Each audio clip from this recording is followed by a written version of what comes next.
Hai semuanya, gimana kabar kalian? Semoga selalu dalam keadaan baik. Jadi welcome back teman-teman di segmen analisa pagi. Seperti biasa di video kali ini kita akan update untuk news dan juga pergerakan dari market, khususnya market Bitcoin. Teman-teman, kita hari ini berada di tanggal 9 Agustus 2023. Nah, di perdagangan kemarin kita udah dapat beberapa news, terutama soal data ekspor impor China yang hasilnya minus parah, teman-teman. Jadi perekonomian di sana lagi jelek-jeleknya untuk sekarang ini, China.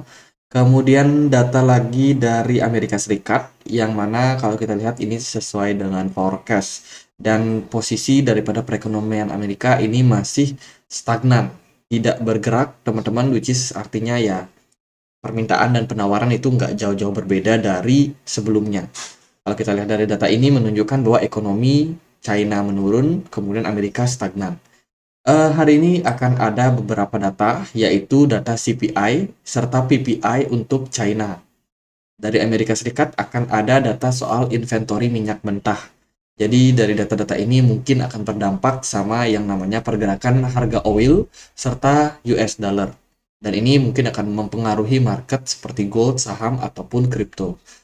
Jadi siap-siap sama volatilitas yang lebih tinggi di minggu ini. Itu dari beberapa data, sementara dari news, teman-teman, akhirnya hackers dari Curve Finance itu memutuskan untuk mengembalikan dana yang mereka sudah hack kemarin. Jadi niatan daripada hackernya ini itu bukan untuk menghancurkan posisi Curve Finance ya, melainkan mereka ya pengen iseng-iseng teman-teman. Jadi mereka nggak ada maksud untuk mencuri ataupun menghancurkan ekosistem daripada Curve intinya. Tapi memang ada beberapa dana yang mereka akhirnya keep dan ada beberapa dana yang mereka kembalikan. Tapi overall 90% dana yang didapetin dari Curve Finance itu memang berhasil dibobol, sementara 10%-nya itu masih untuk si hacker. Ya, sebanyak 3,5 juta kripto pada Ethereum yang dicuri dan dieksploit dari Curve. Teman-teman, sejauh ini 73% darinya itu telah dikembalikan. Jadi ini kasus yang benar-benar sangat banyak ya. Hacking di dunia DeFi, di dunia DEX itu sangat-sangat banyak, teman-teman. Jadi even dia sifatnya decentralized, ternyata ya masih bisa dibobol servernya. Jadi semoga kedepannya bisa ditingkatkan, terutama untuk proyek-proyek berbasiskan dengan DeFi. Kemudian ada berita dari polisi yang sekarang ini sedang melakukan investigasi untuk WorldCoin. Wah, sepertinya WorldCoin ini sangat-sangat meresahkan. Mereka terbang ke beberapa negara, yaitu untuk mengambil data soal irisan mata, apa namanya, scanning mata untuk para user, dan kemudian akan diberikan giveaway berupa ya token WorldCoin secara gratis bila mana ada orang yang mau melakukan hal tersebut. Dan sekarang mereka lagi diinvestigasi di Nairobi, teman-teman. Nairobi ini negara apa ya? Ya pokoknya itulah, mereka lagi diinvestigasi karena kegiatan mereka yang melakukan scanning mata seperti ini kepada para penduduk-penduduk di sana, sehingga ya ini meresahkan banget. Takutnya data-data tersebut akan disalahgunakan. Jadi tentunya dari setiap pemerintahan itu tidak mau data-data ini keluar dari negara mereka dan digunakan untuk kejahatan dan lain sebagainya yang merugikan negara tersebut. Jadi WorldCoin ini sangat-sangat meresahkan di berbagai negara. Selain itu juga ada berita dari Financial Services Committee. Nah, kemarin PayPal itu baru saja meluncurkan yang namanya stablecoin mereka. Ya kan? Jadi ini dianggap sebagai salah satu terobosan yang bagus dari perusahaan layanan pembayaran seperti PayPal. Jadi mereka baru aja meluncurkan yang namanya PYUSD. PYUSD ini bisa mensupport yang namanya atau mengakomodir ya yang namanya transaksi digital dengan cryptocurrency.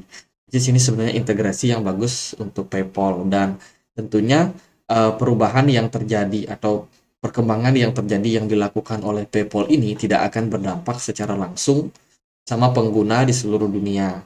Karena PayPal itu sekarang itu mayoritas yang pakai masih orang US. Tapi memang dipakai di berbagai negara juga, teman-teman. Tapi yang mayoritas ya masih di US. Sehingga ini akan berdampak sih sama penggunaan cryptocurrency di US. Kita nggak tahu apakah ini akan dapat pertentangan lagi nanti dari apa namanya, dari regulasi atau enggak, tapi ya semoga aman-aman aja karena kan sifatnya stable coin yang di backup 1:1 sama US dollar. Tadi dulu kita cari berita yang tadi. Nah, Huobi Global itu ternyata berencana untuk melakukan listing untuk stablecoin PYUSD dari ya tadi yang sudah diluncurkan oleh PayPal, teman-teman. Jadi Huobi Global gercep nih. Wah, mereka dapat momentum. Ya udah, mereka akan siap listing ke depannya. Dan kabarnya sih untuk stablecoin PUSD ini, PYUSD itu dibikin ya sama Paxos, perusahaan yang sama yang membuat BUSD yang akhirnya ya dilarang, teman-teman. Akhirnya ya ini aneh ya. Mereka mereka bikin PYUSD, tapi BUSD dijegal, teman-teman. Artinya kan ya yang berhubungan sama Binance itu dijegal. Sementara kalau mereka mau mau bilang perusahaan yang memang jelas-jelas dari Amerika Serikat seperti PayPal ya itu diperbolehkan. Jadi menarik ya. Binance mendapatkan lisensi di El Salvador. Ini berita yang bagus ya untuk kemarin, teman-teman. Akhirnya mereka dapat lisensi dari El Salvador dan sekarang Bitcoin sebagai legal tender yang tentunya akan berpeluang untuk mendapatkan adopsi lebih besar dari masyarakat di negara Amerika Latin.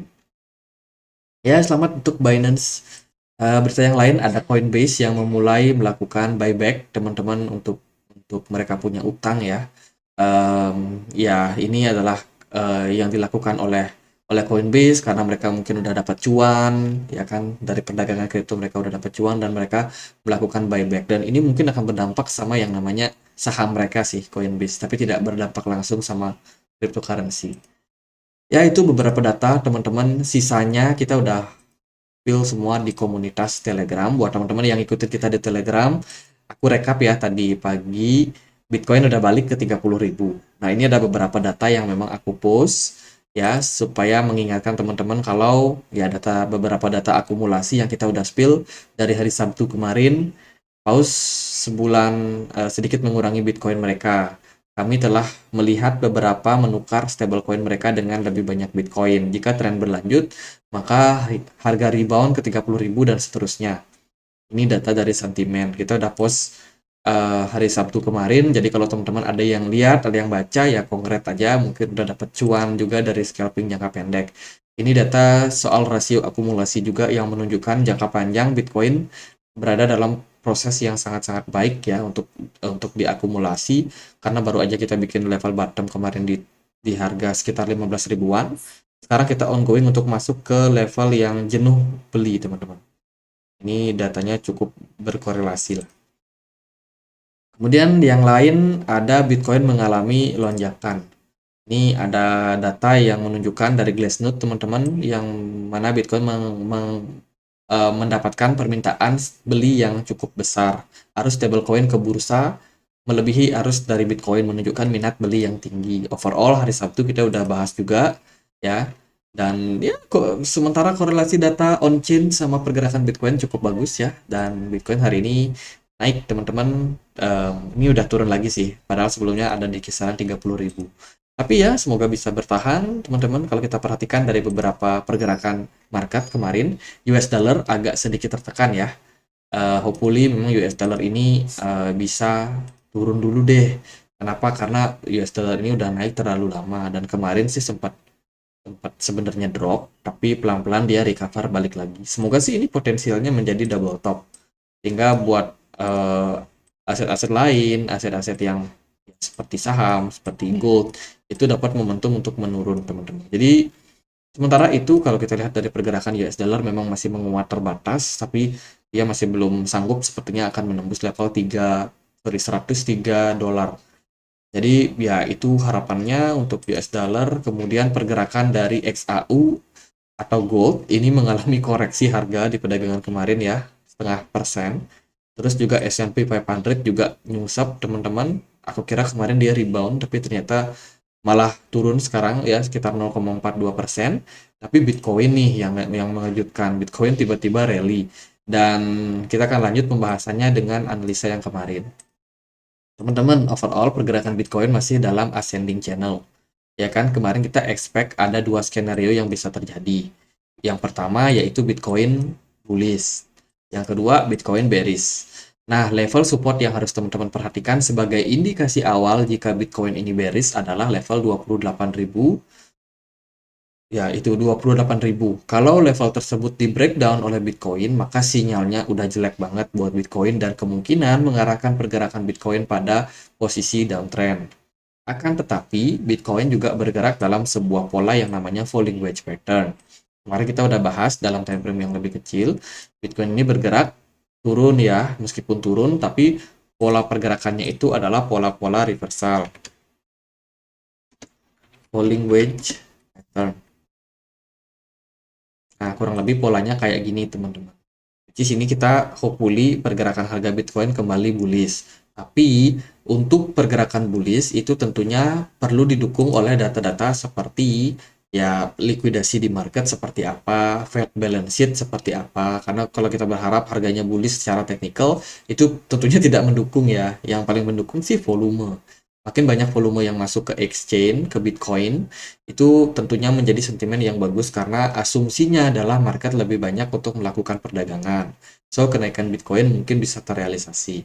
Sementara kalau secara pattern, ini pergerakannya udah mulai bagus. Target kita, target terdekat karena dia udah mulai breakout, teman-teman, itu adalah mencapai level 31.800.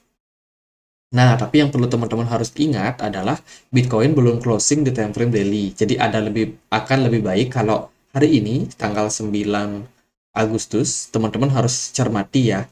Kalau Bitcoin mampu bertahan di atas dari 29.700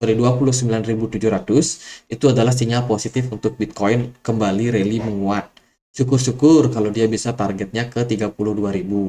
Akan tetapi bila mana Bitcoin ternyata gagal untuk bertahan di kisaran 29.700 itu menjadi sinyal yang cukup negatif buat market. Kemungkinan pergerakan arahnya turun ya masih akan terbuka, teman-teman. Maka bullish yang terjadi mungkin nggak akan kuat. Jadi itu level konfirmasi yang bisa teman-teman perhatikan untuk jangka waktu pendek.